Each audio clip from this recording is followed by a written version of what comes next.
नमस्कार. मी वंदना सलद वाघमारे, समुपदेशिका तथा शिक्षिका. शुभम भवतो सुप्रभात. आजचा सुविचार आहे, जर आपण प्राणी पक्ष्यांचा विचार केला तर असं लक्षात येतं की त्यांना फार सहज सोपं जीवन लाभलेलं आहे. जसं की हत्तीचं वजन इतकं आहे, पण हत्तीला कधीच त्या वजनाची चिंता नाही.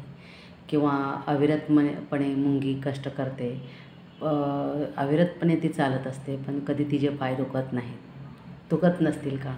किंवा हरीण आहे, हरीण इतकी वेगाने धावते, तिला कधी गुडघेदुखी सांधेदुखी होत नसेल का? किंवा कोळी स्वतःच्या जाळ्यात वर पटापट चढतो, त्याला कधी पाय अडकून पडण्याची भीती वाटत नसेल का? किंवा सिंह आहे, सिंहाला उद्याची चिंता वाटत नसेल का?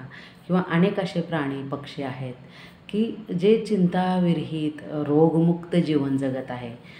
ह्या प्राण्यापक्षासारखं आपल्याला सहज सोपं जीवन जगता येईल का?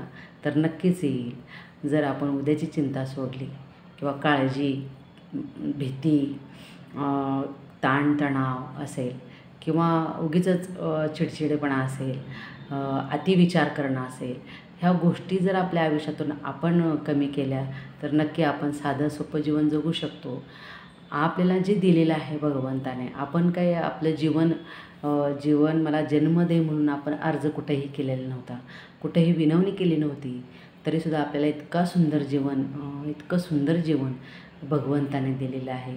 आपल्या अंतरात असलेले जे अवयव आहेत ते अविरतपणे कार्य करत आहेत. आपण इतकं छान पद्धतीने कार्य करत आहोत. मग चिंता सोडून जे आपल्याकडं आहे त्याची आपण कदर केली पाहिजे. जे आपल्याकडं नाही आहे त्याची जर आपण डोकेदुखी किंवा जी भविष्याची चिंता आहे, ह्या गोष्टींचा जर आपण विचार करत राहिलो तर मात्र आपलं जीवन जे आहे ते कठीण आणि आणखीन कठीण होऊन बसेल. जर साधं आणि सोपं सरळ जीवन जगायचं असेल तर भय, चिंता, ताणतणाव, काळजी, चिडचिडेपणा ह्या सगळ्या गोष्टीपासून आपण लांब राहिलं पाहिजे. धन्यवाद. शुभम भवतु. स्वयं भव.